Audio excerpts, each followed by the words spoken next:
নমস্কার নমস্কার নমস্কার নমস্কার নমস্কার নমস্কার নমস্কার আপনাদের সবাইকে সবাইকে সবাইকে নমস্কার জানাচ্ছে আপনাদের সৌমিত্র বসু। সবাইকে অজস্র শুভকামনা জানাচ্ছে, সবাইকে স্বাগত জানাচ্ছে আজকের এই শরণাগত অনুষ্ঠানে এবং সবাইকে শুভ সকাল জানাচ্ছে। সবাইকার শুভ হোক, সবাইকার ভালো হোক, সবাই কল্যাণ হোক, সবাইকার মঙ্গল হোক, ভালো হোক ভালো হোক ভালো হোক। তার কারণ আজকের দিনটা একটা বিশেষ দিন। আজকে দোলে দোদুল দোলে ঝুলনা, দোলে রাই দোলে ঝুলনা, আজকে ঝুলন। হ্যাঁ, শ্রীকৃষ্ণের ইন্দ্রাদি দেব বিহিত ঝুলন যাত্রা আরম্ভ। ঝুলন তো আমাদের ছোটবেলার একটা দুর্দান্ত উৎসব ছিল, যেমন রথযাত্রা একটা দুর্দান্ত উৎসব, ঘরোয়া উৎসব। মানে প্রত্যেক ঘরে রথ টানা হচ্ছে। এখন কিরকম হয় না হয়, এখনকার বাচ্চারা কি করে না করে আমি ওই রকম করে বলতে পারবো না দায়িত্ব নিয়ে, কিন্তু আমাদের সময় তো ছিলই। তো ঝুলনটাও ছিল, মানে প্রত্যেক বাড়িতে একটা কোনো জায়গায় ঝুলন সাজানো হচ্ছে। ঝুলনের মূল ব্যাপারটা হচ্ছে যে এই বর্ষা এসে গেছে তাই নিয়ে উল্লাস, এবং তার সঙ্গে রাধাকৃষ্ণকে মিলিয়ে দেওয়া। এবং রাধাকৃষ্ণকে তো বর্ষার সঙ্গে মিলিয়ে দেওয়া যায়। কৃষ্ণ কালো মেঘের মতন, রাধা বিদ্যুতের মতন ফর্সা।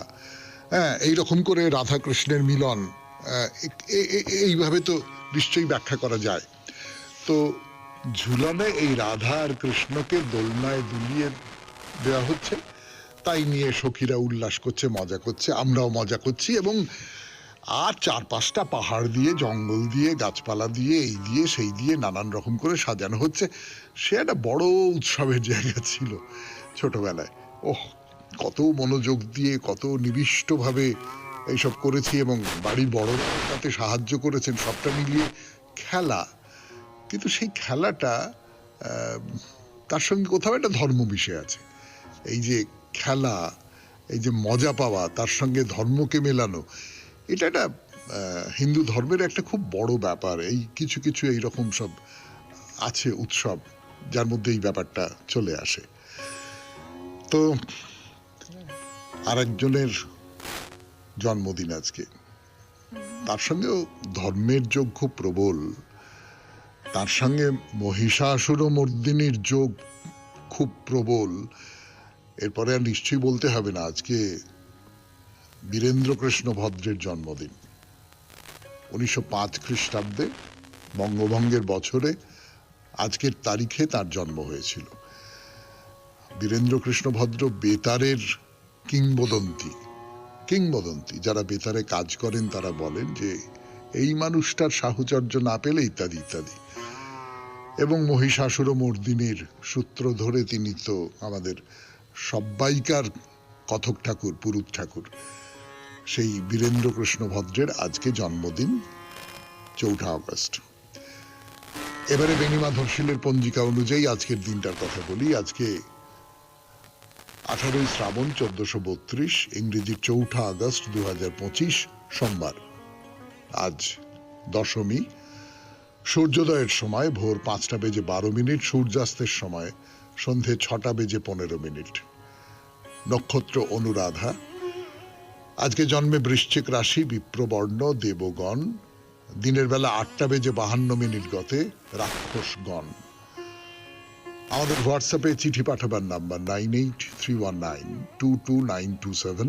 চিঠির গোড়ায় অতি অবশ্যই SG লিখতে হবে। এবারে আজকের অনুষ্ঠান সম্পর্কে বলি। পুরাণ চিরন্তনে প্রায়শ্চিত্ত নিয়ে কথা হচ্ছে, বেশ অনেকদিন ধরে প্রায়শ্চিত্ত নিয়ে কথা হচ্ছে, তাই বলবো। তারপরে চলে যাব স্বামী বিবেকানন্দের রচনা থেকে পাঠ। এই পর্বে আত্মা, তাহার বন্ধন ও মুক্তি, স্বামী বিবেকানন্দের রচনার একটা অংশ পড়ে শোনাবো। তারপরে স্বামী রঙ্গনাথানন্দজির ভূমিকা ভগবদ গীতার, অসাধারণ সেই ভূমিকা। কি পণ্ডিত মানুষ ছিলেন না, মানে এই এত রকম বিষয় নিয়ে, বিষয়কে একেবারে নিজের মুঠোর মধ্যে রেখে তিনি ভগবদ গীতার ব্যাখ্যা করছেন, সে তো শোনবার মতন, পড়বার মতো বটেই। তারপরে চলে যাব স্বামী গোকুলানন্দজির রচনা থেকে পাঠ। মনোবিজ্ঞানের দিক থেকে ধ্যানকে দেখছেন তিনি। আপনাদের চিঠিপত্র, আর শেষে বাইরে দূরে। আমরা এবার কোচবিহারে চলে এসেছি। তাহলে এখন একটু গান শুনি, গানের পর 92.7 বিগ এফএম-এ শরণাগত অনুষ্ঠানে শুরু হচ্ছে পুরাণ চিরন্তন, প্রায়শ্চিত্তের কথা। গানের পর ফিরে এলাম। 92.7 বিগ এফএম-এ শরণাগত অনুষ্ঠান শুনছেন। আমরা ওই পর্ণব্রত বা পর্ণকৃচ্ছ, যা কিছু বলুন না কেন, তার কথা বলেছিলাম। আর একটা প্রায়শ্চিত্তের কথা বলি, তার নাম কৃচ্ছ। এই কৃচ্ছ প্রায়শ্চিত্তের প্রথম রূপ পেয়েছিলাম আমরা সামবিধান ব্রাহ্মণে।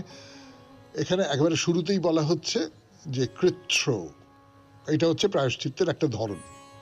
কি সেটা?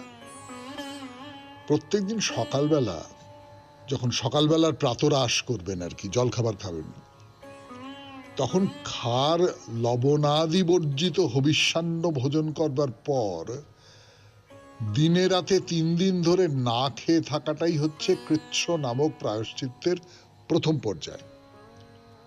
তাহলে সকালবেলা খার লবণাদি বর্জিত হবিষ্যান্ন খেতে হবে এবং দিনে রাতে 3 দিন ধরে বাকি দিনটা না খেয়ে থাকা। আর একটা কথা বলি আপনাদের, দ্বাদশাহ, মানে এটা 12 দিন ধরে পালন করতে হবে। কৃচ্ছব্রতের দ্বিতীয় পর্যায়ে 3 দিন শুধু রাতের দিকে একবার খাবেন। তৃতীয় পর্যায়ে অযাচিত ভোজন, অর্থাৎ আত্মীয় পরিজন কেউ যদি দেয় নিজের থেকে তাহলে খাবেন, এবং সেটাও খার লবণ বর্জিত হবিষ্য হিসেবেই গ্রহণ করতে হবে। আর এর চতুর্থ পর্যায়ে 3 দিন 3 রাত্রি উপবাস করতে হবে। 12 দিনের এই হলো হিসেব কৃচ্ছব্রত বা কৃচ্ছ নামক প্রায়শ্চিত্ত। মনুসংহিতা এই দ্বাদশাহ কৃচ্ছ প্রায়শ্চিত্তের একটা পারিভাষিক নাম দিয়েছেন। এটাকে বলছেন প্রাজাপত্য ব্রত বা প্রাজাপত্য প্রায়শ্চিত্ত। এই যে প্রাজাপত্য প্রায়শ্চিত্তর কথা বলছিলাম এর আগে অনেকবার, তো এই হলো সেই প্রাজাপত্য প্রায়শ্চিত্ত। 92.7 বিগ এফএম-এ শরণাগত অনুষ্ঠানে শুনছেন প্রায়শ্চিত্তের কথা, পুরাণ চিরন্তনে। ফিরে আসছে গানের পর। তো এই যে স্কন্দ পুরাণে বলা হচ্ছে ত্রহং প্রাতস্তহং সায়ং ত্রহো মদ্যাদ যাজিতম ত্রহং পরঞ্চ নশ্নীয়াত প্রাজাপত্যং চরণ বিজহ। এই শ্লোকের টিকা করবার সময় কুল্লুক ভট্ট, খুব বিখ্যাত মানুষ ছিলেন, কুল্লুক ভট্ট টিকাকার হিসেবে খুবই নাম ছিল তার। তিনি পরাশর স্মৃতির বচন উদ্ধার করে এই যে প্রাজাপত্য ব্রতী 9 দিনে যে খাবে সেই খাবার পরিমাণটা কিরকম হবে সেটা জানিয়ে দিচ্ছেন। বলছেন প্রায়শ্চিত্ত ব্রতের যে পর্যায়ে 3 দিন সন্ধ্যারাত্রে খাবার কথা, সেখানে খাবারের পরিমাণ হবে 22 গ্রাস। 22 গ্রাসের বেশি খাওয়া যাবে না। আপনারা ক গ্রাস ভাত খান বলুন তো? আমি তো কখনো গুনে দেখিনি। আপনারা কেউ ওই রকম গ্রাস গুনে গুনে খান নাকি? এইরকম অভ্যেস আছে? এইটা করে দেখলে হয় ক গ্রাস ভাত খেলাম। প্রাতরাশ ভোজনের পর্যায়ে খাবারের পরিমাণ হলো 26 গ্রাস, আর অযাচিত অবস্থার 3 দিনে যদৃচ্ছাক্রমে যদি খাবার পান তাহলে তার পরিমাণ হবে 24 গ্রাস। আর প্রত্যেকটি গ্রাসের খাদ্য পরিমাণ হবে মুরগির ডিমের আকার বিশিষ্ট, মুরগির ডিমের মতো মাপ হবে সেই সমস্ত গ্রাসের। এটাও ভেবে দেখতে হবে যে আমাদের এক একজনের গ্রাস কত বড়, মানে মুরগির ডিমের মতো হবে। মুরগির ডিমের মতো গ্রাস মানে কিন্তু ছোট গ্রাস নয়, বেশ বড় গ্রাসই আমি তো বলবো।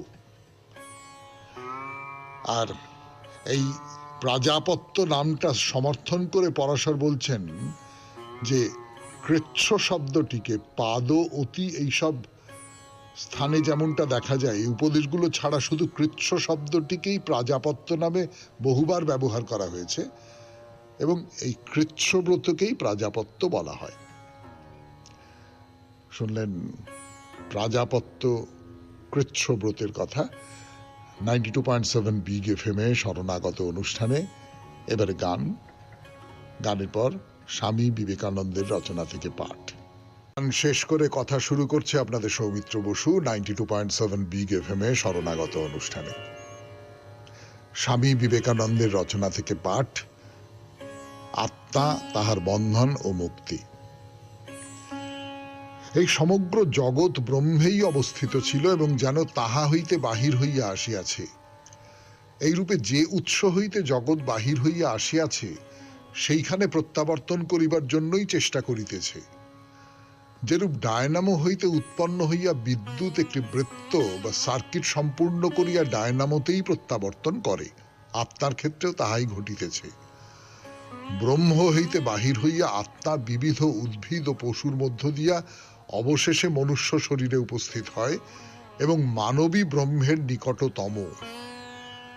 যে ব্রহ্ম হইতে আমরা বাহির হইয়া আসিয়াছি তাহাতে ফিরিয়া যাওয়াই মহান জীবন সংগ্রাম। মানুষ ইহা জানুক বা নাই জানুক তাহাতে কিছুই আসে যায় না।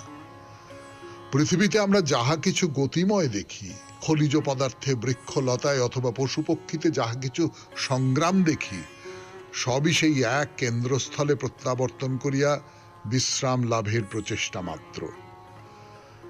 পূর্বে সাম্যাবস্থা ছিল, পরে তাহা বিনষ্ট হইয়া গিয়াছে এবং সকল অংশ, অণু পরমাণু সেই বিনষ্ট সাম্যাবস্থা পুনঃপ্রাপ্তির জন্য চেষ্টা করিতেছে। এই সংগ্রামে তাহারা মিলিত হইয়া নূতন নূতন ভাবে সৃষ্ট হইতেছে। এইভাবেই প্রকৃতির সকল অত্যাশ্চর্য বস্তুর উদ্ভব হইতেছে। প্রাণী জগতে, উদ্ভিদ জগতে এবং অন্যান্য সকল ক্ষেত্রেই সকল সংগ্রাম ও প্রতিযোগিতা, সকল সামাজিক সংঘর্ষ ও যুদ্ধ সেই সাম্যাবস্থা পুনঃপ্রাপ্তির জন্য শাশ্বত সংগ্রাম ভিন্ন আর কিছুই নহে। জন্ম হইতে মৃত্যুর দিকে এই গতি, এরূপ বিচরণকেই সংস্কৃতে বলা হয় সংসার। আক্ষরিক অর্থে বলা হয় জন্ম মরণ চক্র। সকল সৃষ্ট বস্তুই এই চক্র পরিক্রমণ করিয়া শীঘ্র বা বিলম্বে মোক্ষ লাভ করিবে। প্রশ্ন হইতে পারে, যদি আমরা সকলেই ভবিষ্যতে মুক্তি লাভে অধিকারী হই, তাহা হইলে তাহার জন্য আবার সংগ্রামের প্রয়োজন কি? যদি প্রত্যেকেই মুক্ত হইবে, তাহা হইলে আমরা বসিয়া থাকিব এবং অপেক্ষা করিব? ইহা সত্য যে শীঘ্র হোক বা বিলম্বেই হোক প্রত্যেক জীবই মুক্তি লাভ করিবে, কেহই পিছনে পড়িয়া থাকিবে না, কাহারও ধ্বংস হইবে না। প্রত্যেক বস্তু নিশ্চয়ই উচ্চ হইতে উচ্চতর অবস্থায় উন্নীত হইবে। যদি তাই হয়, তবে আমাদের সংগ্রামের প্রয়োজন কি? প্রথমত, সংগ্রামী হইল একমাত্র উপায় যাহা আমাদিগকে কেন্দ্রস্থলে আনিতে পারে। দ্বিতীয়ত, আমরা জানি না কেন সংগ্রাম করিতেছি, সংগ্রাম আমাদের করিতেই হইবে। সহস্র লোকের মধ্যে কয়েকজনই মাত্র বুঝিয়াছেন তাহারা মুক্তি লাভ করিবেন। অধিকাংশ মানুষ জড় দ্রব্য লইয়াই সন্তুষ্ট থাকেন। কিন্তু কয়েকজন আছেন যাহারা জাগ্রত হন, ব্রহ্মে প্রত্যাবর্তন করিতে চান, যাহারা মনে করেন পৃথিবীর লীলা খেলা যথেষ্ট হইয়াছে। ইহারাই সজ্ঞানে সংগ্রাম করেন, অন্যান্য সকলে সংগ্রাম করে অজ্ঞানে। শুনলেন স্বামী বিবেকানন্দের রচনা থেকে পাঠ 92.7 বিগ এফএম এ শরণাগত অনুষ্ঠানে। এইবার ভগবদ গীতা। এরপর ফিরে এলাম 92.7 বিগ এফএম এ শরণাগত অনুষ্ঠানে। এখন ভগবদ গীতার ভূমিকা লিখেছেন স্বামী রঙ্গনাথানন্দজি। তিনি বলছেন যে এমারসন খুব বিখ্যাত মননশীল মানুষ, ভাবুক মানুষ। তিনি একটি গীতা পেলেন কার্লাইলের কাছ থেকে এবং গীতাটা পড়ে তিনি অন্য রকম করে ভাবতে আরম্ভ করলেন, অন্য রকম করে লিখতে আরম্ভ করলেন এবং তাতে গীতার যে ভাব সেগুলো প্রকাশিত হচ্ছিল। এবারে রঙ্গনাথানন্দজির লেখা থেকে পড়ে শোনাই। লাইফ অফ বিবেকানন্দতে রমারোলা এই মন্তব্যটি করেছেন। জুলাই 1846 এমারসন লিখছেন যে থেরো তাকে স্বলিখিত a week on the Concord and Merrimack River, Concord ও মেরিম্যাক নদীতে 1 সপ্তাহ গ্রন্থ থেকে কিছু কিছু পড়ে শোনাচ্ছেন। আসলে এই রচনাটি পরিচ্ছদ সোমবার হলো গীতা এবং সেই সঙ্গে ভারতের অন্যান্য মহান কাব্য ও দর্শনের এক সোৎসাহ প্রশংসা।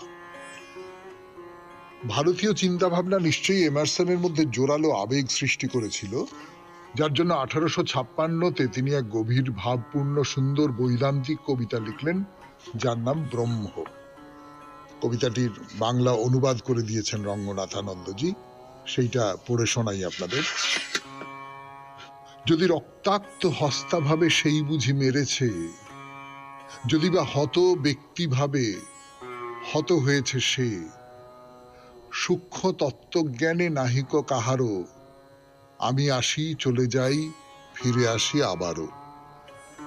দূরস্থ বা বিস্মৃত রয়েছে সামনে মোর, কোনো ভেদ নেই ছায়া ও আলোর। অদৃশ্য দেবগণ মোর কাছে হন বর্তমান, নিন্দা ও স্তুতি মোর কাছে দুই সমান। মন্দ ভেবে তারা মোরে দেয় দূর করি, আমায় যখন উড়িয়ে দেয় ডানা মেলে উড়ি। আমি সংশয় আবার সন্দিগ্ধ আমার মতি, আমি হই ব্রাহ্মণের গাওয়া স্তুতি। শক্তিধর দেবতারা কাতর আমার আশ্রয় তরে, শুদ্ধ সপ্তজন বৃথা দুঃখ করে। কিন্তু তুমি শান্ত সৎ তোমার প্রিয়, স্বর্গের পিছনে রেখে আমার দিকে চেয়েও। আমেরিকান অতীন্দ্রিয়বাদী থোরো তার বই ওয়ার্ল্ডেনে গীতার প্রসঙ্গ উল্লেখ করেছেন এইভাবে: প্রাতঃকালে আমি আমার বুদ্ধিকে অবগাহন স্নান করাই ভগবদ গীতার সুবিশাল মহাজাগতিক দর্শনে, যা রচনার পর দেবতাদের বহু বছর কেটে গেছে এবং যার তুলনায় আমাদের আধুনিক পৃথিবী ও তার সাহিত্যকে অতি ক্ষুদ্র ও নগণ্য বোধ হয়। শুনছেন ভগবদ গীতার ভূমিকা, স্বামী রঙ্গনাথানন্দজির রচনা। পড়ব সেই ভূমিকা থেকে আরো খানিকটা অংশ, ফিরে আসছি গানের পর। ফিরে এলাম গানের পর 92.7 বিগ এফএম এ শরণাগত অনুষ্ঠানে। স্বামী রঙ্গনাথানন্দজি ভগবদ গীতার ভূমিকা লিখতে গিয়ে কি বলছেন পড়ি। ভৌত বিজ্ঞানের উপর ভর করে আমেরিকা কিন্তু কেবল জড়বাদেরই বিকাশ ঘটিয়ে চলেছিল।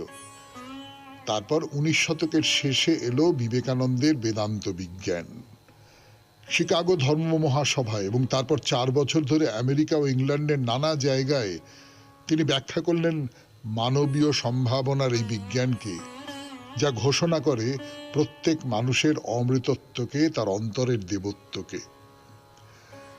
স্বামী বিবেকানন্দ রাজযোগের উপর এক বক্তৃতায় বেদান্তের এক সংক্ষিপ্ত বিবৃতি দিয়েছেন এইভাবে: আত্মা মাত্রেই অব্যক্ত ব্রহ্ম। বাহ্য ও অন্তঃপ্রকৃতি বশীভূত করে আত্মার এই ব্রহ্মভাব ব্যক্ত করাই জীবনের চরম লক্ষ্য। কর্ম, উপাসনা, মনঃসংযম অথবা জ্ঞান, এগুলির মধ্যে একাধিক বা সকল উপায় দ্বারা এই ব্রহ্মভাব ব্যক্ত করো ও মুক্ত হও। এটি ধর্মের পূর্ণাঙ্গ। মতবাদ, অনুষ্ঠান পদ্ধতি, শাস্ত্র, মন্দির বা অন্য বাহ্য ক্রিয়াকলাপ ধর্মের গৌণ অংশ মাত্র। পাশ্চাত্যে এই বাণী নানা রূপে ধীরে ধীরে প্রসার লাভ করছে। আমি নিশ্চিত যে 3য় সহস্রাব্দের প্রথম শতাব্দী থেকেই ইউরোপীয় ও আমেরিকান সভ্যতাগুলির আধ্যাত্মিক মাত্রা লাভের লক্ষ্যে ক্রমিক অগ্রগতি অবশ্যম্ভাবী। সভ্যতাসমূহের অবক্ষয় প্রক্রিয়াকেই শঙ্করাচার্য তার মনোবৈজ্ঞানিক চর্চায় ঠিক ঠিক তুলে ধরেছেন। অনুষ্ঠাত্রেণাং কামোদ্ভবাৎ হিয়মান বিবেক বিজ্ঞান হেতু কেন। ভাবটি অত্যন্ত সহজ সংস্কৃতে প্রকাশ করেছেন। যখন দেখা দেয় অনুষ্ঠাত্রেণাং, নাগরিকদের মধ্যে অত্যধিক কাম অর্থাৎ কামনার উদ্ভব ঘটে, কাম যখন একটি স্তরের ওপর চলে যায়, তখন সমাজে নানা দোষ দেখা দেয় এবং বিবেক ও বিজ্ঞানের অধোগতি শুরু হয়। ধর্ম হয় পরাভূত, অভিভূয়মানে ধর্মে, এবং তখন অধর্ম বাড়ে, প্রবর্ধমানে চা অধর্মে। প্রায় সব সমাজেই পরবর্তীকালে এই অবস্থা দেখা দেয়, যদিও তারা সবাই শুরু করে ভালোভাবে। পাশ্চাত্যের বিভিন্ন চিন্তাবিদের লেখায়, যেমন স্পেংলার, যার উল্লেখ আগে করেছি, এমনকি আর্নেস্ট টয়েনবির লেখাতেও একটি ভাবনা ঘুরে ফিরে আসে। সেটি এই যে সংস্কৃতি হলো মানব সমাজের প্রগতিশীল দিক, এবং সেটি দুর্বল হয়ে গেলে সভ্যতার শুরু হয় অধঃপতন। স্পেংলারের মতে সভ্যতা নিজেই পতনের ইঙ্গিত বহন করে, আর সংস্কৃতি হলো উন্নতির লক্ষণ। মানুষ যখন চায় আরো আরাম, আরো সুখ, দৈনন্দিন জীবনে আরো যান্ত্রিক সুবিধা, তখন তার ইন্দ্রিয়তন্ত্র উদ্দীপিত হয়ে ওঠে, চাহিদা বাড়ে এবং সভ্যতার পতন শুরু হয়। শুনলেন স্বামী রঙ্গনাথানন্দজির ভূমিকা, ভগবদ্গীতার ভূমিকা। 92.7 বিগ এফএম এ শরণাগত অনুষ্ঠানে এইবার স্বামী গোকুলানন্দের রচনা থেকে পাঠ শেষ করে ফিরে এলাম। 92.7 বিগ এফএম এ শরণাগত অনুষ্ঠান শুনছেন। এখন স্বামী গোকুলানন্দের রচনা থেকে পড়ে শোনাচ্ছি আপনাদের দ্বাদশ অধ্যায়, ধ্যান ও তার উপকার। ধ্যান যত গভীর থেকে গভীরতর হয়, আমরা তত বেশি বর্তমানকে প্রত্যক্ষ করি। অতীত বা ভবিষ্যতের গর্তে পুরোপুরি আটকে পড়া মানুষদের সঙ্গে তুলনা করলেই এই ব্যাপারটির তাৎপর্য আপনি বুঝতে পারবেন। তাদের সঙ্গে থাকে গতকাল আর আগামীকালের বোঝা, বাদ পড়ে যায় আজ। অপরিবর্তনীয় অতীত আর অজানা ভবিষ্যতের মাঝে ঝুলন্ত এক ট্র্যাপিজে তারা যেন নিয়তই দোদুল্যমান। অতীতে কি ভুল করেছি এই ভেবে আক্ষেপ করাও যেমন অর্থহীন, আবার না জানি ভবিষ্যতে কি ঘটবে তা ভেবে উদ্বিগ্ন হওয়াটাও তো কোনো কাজের কথা নয়। কারণ উভয় পথই গিয়ে মেলে একই বিন্দুতে, যেখানে করাল মুখব্যাদান করে দাঁড়িয়ে থাকে মানসিক চাপ। সেই কারণেই স্মরণ করাই কবির সেই কথাটি, কাজ করো কাজ বর্তমানের সুরে। অর্থাৎ এক বর্তমান কেন্দ্রিক জীবনের সুরে সুর মেলাতে হবে। বাঁচতে হবে এই বর্তমানের হাত ধরেই, আর আমাদের হাতের মধ্যে থাকা বর্তমানকে সার্থক করে তুলতে হবে। একটা খুব গুরুত্বপূর্ণ কথা স্মরণ করিয়ে দিই। জীবন পথে আমাদের অগ্রসর হওয়া উচিত এমন এক গতিতে যা আমাদের পক্ষে নিরাপদ ও আরামপ্রদ। সাধারণত আমরা এত ব্যস্ত যে চুপ করে একটু ভাববার সময় আমাদের নেই। আমরা একই সঙ্গে অসংখ্য কাজ শেষ করতে চাই। ধ্যান আমাদের অন্তর্মুখীন করে তোলে, যাতে আমরা আমাদের দৃষ্টিকে অন্তরের দিকে সঞ্চালন করতে পারি। যদি আমরা সবসময়ই বহির্মুখী হয়ে থাকি, মানসিক চাপের হাত থেকে নিস্তার পাওয়াটা বড় কঠিন হয়ে দাঁড়াবে। নির্দিষ্ট একটা সময় ধরে আমাদের অন্তর্মুখী হয়ে থাকাটা জরুরি, যাতে আমরা অন্তরে পর্যাপ্ত আধ্যাত্মিক শক্তি সঞ্চয় করে রাখতে পারি। শুনলেন স্বামী গোকুলানন্দের রচনা থেকে পাঠ। 92.7 বিগ এফএম এ শরণাগত অনুষ্ঠানে এইবার গান, গানের পর আপনাদের চিঠিপত্র। গানের পর ফিরে এলাম। 92.7 বিগ এফএম এ শরণাগত অনুষ্ঠান শুনছেন আপনারা। এখন চিঠিপত্রের সময়। প্রদীপ ঘোষ চিঠি লিখেছেন হালতু, কলকাতা থেকে। প্রদীপবাবুর একটা পরিচয় চিঠির ভেতর থেকে বেরিয়ে আসছে, সেটা আমার খুব ভালো লেগেছে আর কি। সেটা হলো তিনি একজন চিত্রকর, চিত্রী। একজন চিত্রী কিভাবে গঙ্গাকে দেখছেন তার একটা বিবরণ পাওয়া যাবে তার এই চিঠির মধ্যে। খুব বড় চিঠি নয়, পড়ে শোনাই আপনাদের। চিঠির শুরুতে সৌমিত্রদাকে আমার শ্রদ্ধা জানাই, শরণাগত বন্ধুদের জানাই অসংখ্য ভালোবাসা। আমার প্রথম গঙ্গা দর্শন বাবার হাত ধরে, দক্ষিণেশ্বরে মা ভবতারিণীকে দর্শন করতে গিয়ে। ভবতারিণী মাকে দর্শন করে নৌকায় করে বেলুড় মঠ যাওয়া আজও মনে পড়ে। এরপর ছবি দাস হয়ে ছবি আঁকা যখন প্রধান জীবনযাপন হয়ে গেল, তখন বহুবার আউটরাম ঘাটে গেছি নৌকার স্কেচ করতে। আমরা দল বেঁধে আউটরাম ঘাটে স্টাডি করতে যেতাম। এরপর একসময় মনে হলো বহু বড় শিল্পী বেনারসের উপর ছবি এঁকেছেন। তাই একদিন 4 বন্ধু মিলে রওনা হলাম বেনারসের উদ্দেশ্যে ছবি আঁকার জন্যে। প্রথম বেনারস দর্শন আমাকে বিহ্বল করে দিল। দশাশ্বমেধ ঘাটে দাঁড়িয়ে মনে হতে লাগলো অপু সর্বজয়ার কথা, জয় বাবা ফেলুনাথ, মাছলি বাবা, মগনরাজ মেঘরাজের কথা। বিশ্বাস হচ্ছিল আমি সেই বেনারসের সামনে দাঁড়িয়ে আছি যে বেনারস পণ্ডিত রবিশঙ্কর, উস্তাদ বিসমিল্লাহ খানের মতো দিকপাল শিল্পীদের আমাদের উপহার দিয়েছে। সারাদিন কেটে যেত বিভিন্ন ঘাটে ঘাটে ঘুরে ছবি এঁকে। তখন হাতে পয়সা কম, তাই বীরেশ্বর পাড়ে ধর্মশালায় আশ্রয় মিলেছিল। একদিন আমার প্রথম বেনারস দর্শন শেষ হলো, ফিরে এলাম অনেক ছবির ডালি নিয়ে। এভাবেই মা গঙ্গা আমাকে ডেকে নিয়েছিলেন আমার ছবিতে তাকে রূপ দেবার জন্য। কাজে কাজে মা গঙ্গার কাছে আমার ঋণের শেষ নেই। এরপর বহুবার গেছি ছবি আঁকবার জন্য বেনারস। যে ছবি আঁকা মা গঙ্গাকে নিয়ে শুরু হয়েছিল কলকাতার আউটরাম ঘাট থেকে, তা পরিণতি পেল বেনারসের গঙ্গার ঘাটে। মা গঙ্গাকে প্রণাম জানিয়ে শেষ করলাম আমার লেখনী। জানি না উপযুক্ত হলো কিনা পড়ার জন্যে। পরিশেষে আবার আপনাকে শুভেচ্ছা ও ভালোবাসা জানাই। বেশ কয়েকটি চিঠি দেওয়ার পরও উত্তর না পাওয়াটাই দস্তুর। ভেবেছিলাম আর লিখবো না, কিন্তু আবার লিখে ফেললাম। হয়তো এটাও পড়া হবে না। ইতি প্রদীপ ঘোষ, হালতু, কলকাতা। চিঠি তো পড়া হলো, সে তো নিশ্চয়ই শুনলেন নিজের কানে।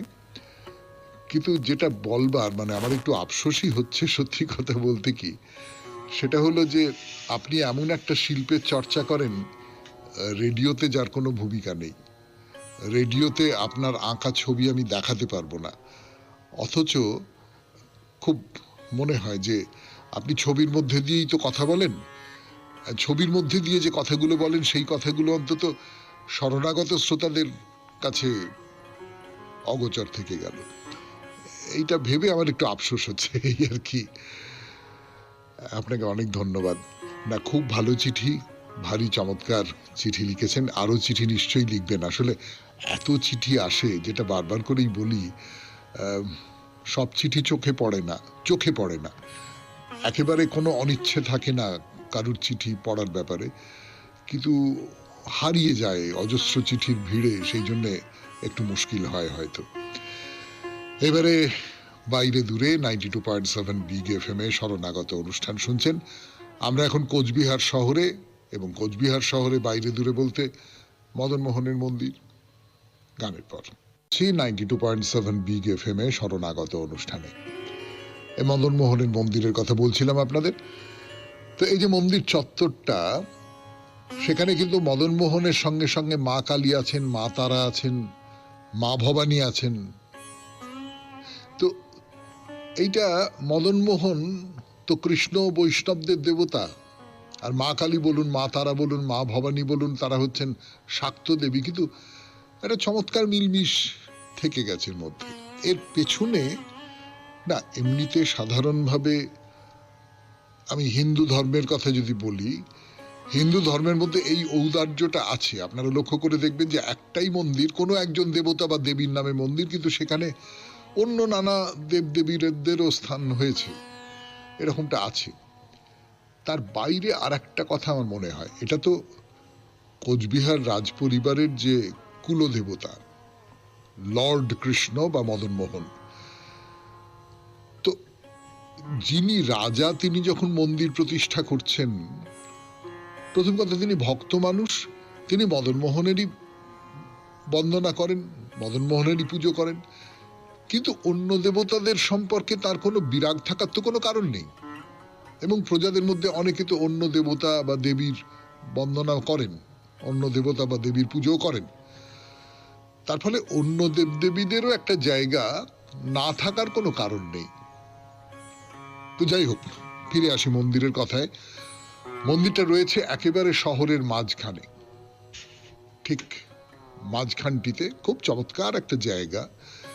আমি বারবার করে গেছি বলে আমার খুব, এবং বারবার করে গেছি মানে আপনাদের আগে বলেছি যে আমি মদন মোহন মন্দিরের ঠিক পাশে যে ধর্মশালা, সেইখানেই থাকি। ওখানে গেলে তো ভগবান শ্রীকৃষ্ণ, তার মূর্তি আছে, সেসব মন্দির তো আমরা দেখবো, নিশ্চয়ই দেখব। কিন্তু মন্দির দেখবার আগে আর একটা কথা বলে নিতে হবে। কোচবিহারের এই যে মদন মোহন মন্দির, এই মন্দিরের রাসের মেলাও কিন্তু খুব বিখ্যাত। সেই রাসের মেলাও আমরা দর্শন করব। আপাতত মন্দিরের কথা বলি। মন্দিরটি তৈরি করিয়েছিলেন মহারাজ নৃপেন্দ্র নারায়ণ, সেটা বলেছি। সময়কাল ছিল 1885 থেকে 1889 খ্রিস্টাব্দ। 1885 থেকে 1889 খ্রিস্টাব্দে কোচবিহারের এই মদনমোহন মন্দির তৈরি হয়। আনুষ্ঠানিকভাবে এর উদ্বোধন হয়েছিল 1990 খ্রিস্টাব্দের 21শে মার্চ তারিখে, অর্থাৎ নির্মিত হবার 100 বছর পরে এর আনুষ্ঠানিক উদ্বোধন হয়। শুনছেন মদনমোহন মন্দিরের কথা কোচবিহারের 92.7 বিগ এফএম এ শরণাগত অনুষ্ঠানে। ফিরে আসছি গানের পর। শেষ করে ফিরে এলো আপনাদের সৌমিত্র বসু 92.7 বিগ এফএম এ শরণাগত অনুষ্ঠান শুনছেন। তো আমি মন্দির দর্শন তো করবো, আমরা নিশ্চয়ই করব, কিন্তু মন্দির সম্পর্কে, মন্দিরের স্থাপত্য সম্পর্কে খুব ওপর আমি যে খুব স্থাপত্যবিদ এরকম লোক তো নই, আমি কোনো কিছু বিদই নই। কাজী বাইরে থেকে ওপর দেখে যেটুকু মনে হয় সেই কথাগুলোই আমি শুধু বলতে পারি।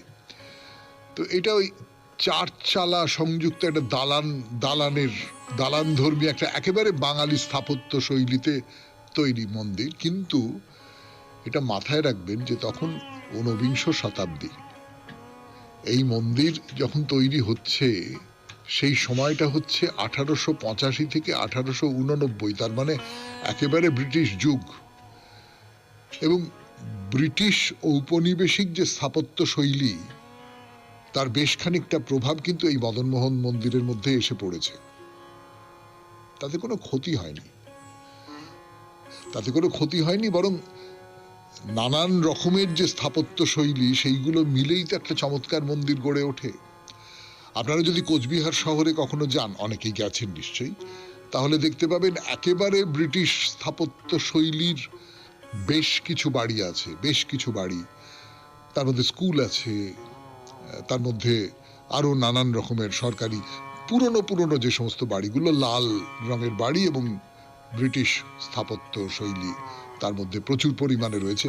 দেখতে চমৎকার লাগে, খুব ভালো লাগে। তো এই যে মন্দিরে যে মহোৎসব হয়, সেই মহোৎসবটাকে বলে বড়া মদনমোহন এবং ছোট মদনমোহন, এই দুটো মূর্তি রয়েছে মদনমোহন মন্দিরে। মহোৎসবের কথা পরে বলবো।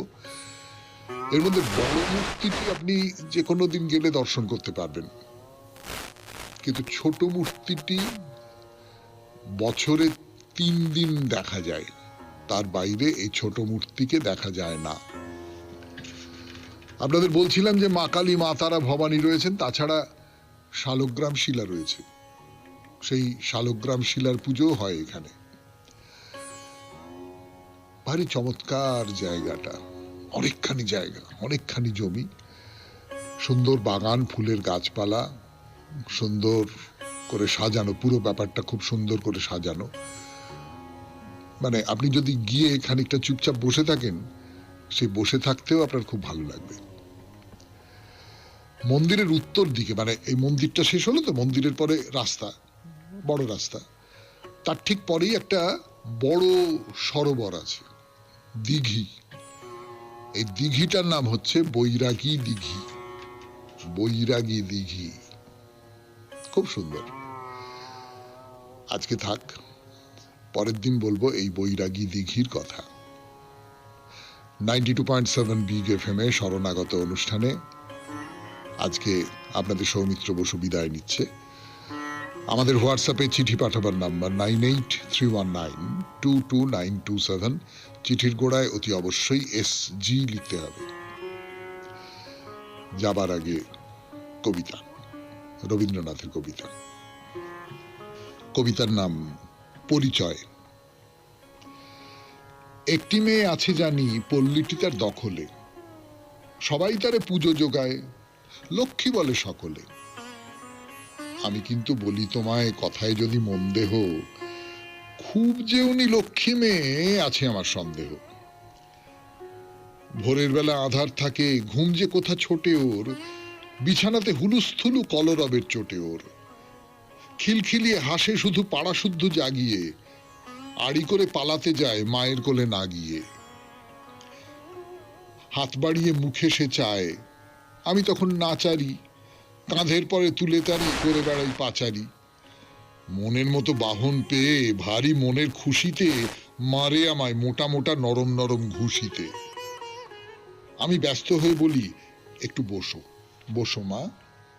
মুঠো করে ধরতে আসে আমার চোখের চশমা। আমার সঙ্গে কলভাষায় করে কতই কলহ, তুমুল কাণ্ড। তোমরা তার শিষ্ট আচার বলো হো। তবু তো তার সঙ্গে আমার বিবাদ করা সাজে না। সে নইলে যে তেমন করে ঘরের বাঁশি বাজে না। সে না হলে সকালবেলায় এত কুসুম ফুটবে কি? সে না হলে সন্ধেবেলায় সন্ধে তারা উঠবে কি? একটি দণ্ড ঘরে আমার না যদি রয় দুরন্ত, কোনো মতে হয় না তবে বুকের শূন্য পুরন্ত। দুষ্টুমি তার দক্ষিণ হাওয়া, সুখের তুফান জাগানে, দোলা দিয়ে যায় গো আমার হৃদয়ের ফুল বাগানে। নাম যদি তার জিজ্ঞেস করো, সেই আছে এক ভাবনা। কোন নামে যে দিই পরিচয়, সে তো ভেবেই পাবো না।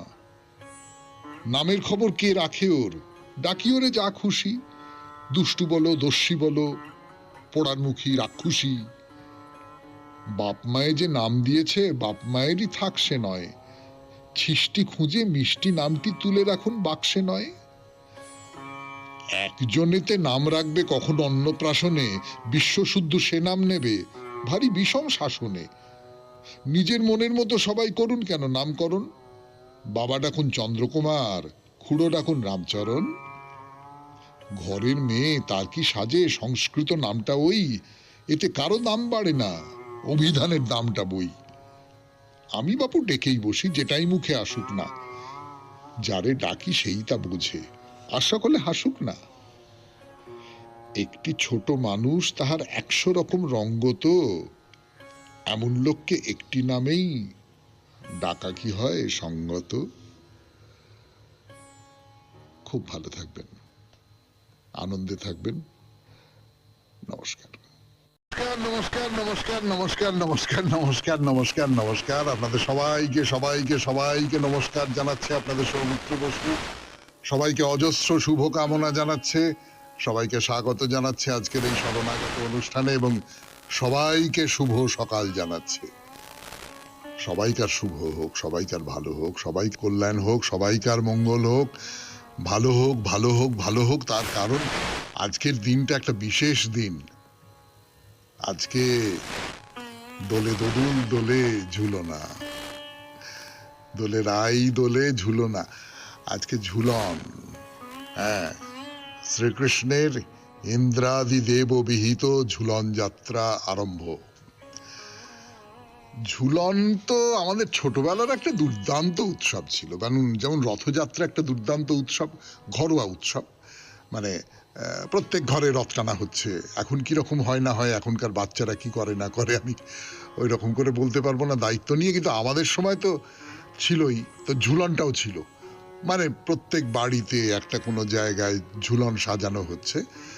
ঝুলনের মূল ব্যাপারটা হচ্ছে যে এই বর্ষা এসে গেছে তাই নিয়ে উল্লাস, এবং তার সঙ্গে রাধাকৃষ্ণকে মিলিয়ে দেওয়া। এবং রাধাকৃষ্ণকে তো বর্ষার সঙ্গে মিলিয়ে দেওয়া যায়। কৃষ্ণ কালো মেঘের মতন, রাধা বিদ্যুতের মতন ফর্সা। হ্যাঁ, এইরকম করে রাধা কৃষ্ণের মিলন, এইভাবে তো নিশ্চয়ই ব্যাখ্যা করা যায়। তো ঝুলনে এই রাধা আর কৃষ্ণকে দোলনায় দুলিয়ে দেওয়া হচ্ছে, তাই নিয়ে সখীরা উল্লাস করছে, মজা করছে, আমরাও মজা করছি। এবং আর 4-5টা পাহাড় দিয়ে, জঙ্গল দিয়ে, গাছপালা দিয়ে, এই দিয়ে সেই দিয়ে নানান রকম করে সাজানো হচ্ছে। সে একটা বড় উৎসবের জায়গা ছিল ছোটবেলায়। ওহ, কত মনোযোগ দিয়ে, কত নিবিষ্টভাবে এইসব করেছি, এবং বাড়ির বড়রা তাতে সাহায্য করেছেন। সবটা মিলিয়ে খেলা, কিন্তু সেই খেলাটা তার সঙ্গে কোথাও একটা ধর্ম মিশে আছে। এই যে খেলা, এই যে মজা পাওয়া, তার সঙ্গে ধর্মকে মেলানো, এটা একটা হিন্দু ধর্মের একটা খুব বড় ব্যাপার। এই কিছু কিছু এইরকম সব আছে উৎসব যার মধ্যে এই ব্যাপারটা চলে আসে। তো আরেকজনের জন্মদিন আজকে, তার সঙ্গেও ধর্মের যোগ খুব প্রবল। তার সঙ্গে মহিষাসুরমর্দিনীর যোগ খুব প্রবল। এরপরে আর নিশ্চয়ই বলতে হবে না, আজকে বীরেন্দ্রকৃষ্ণ ভদ্রের জন্মদিন। 1905 খ্রিস্টাব্দে বঙ্গভঙ্গের বছরে আজকের তারিখে তার জন্ম হয়েছিল। বীরেন্দ্রকৃষ্ণ ভদ্র বেতারের কিংবদন্তি কিংবদন্তি যারা বেতারে কাজ করেন তারা বলেন যে এই মানুষটার সাহচর্য না পেলে ইত্যাদি ইত্যাদি। এবং মহিষাসুর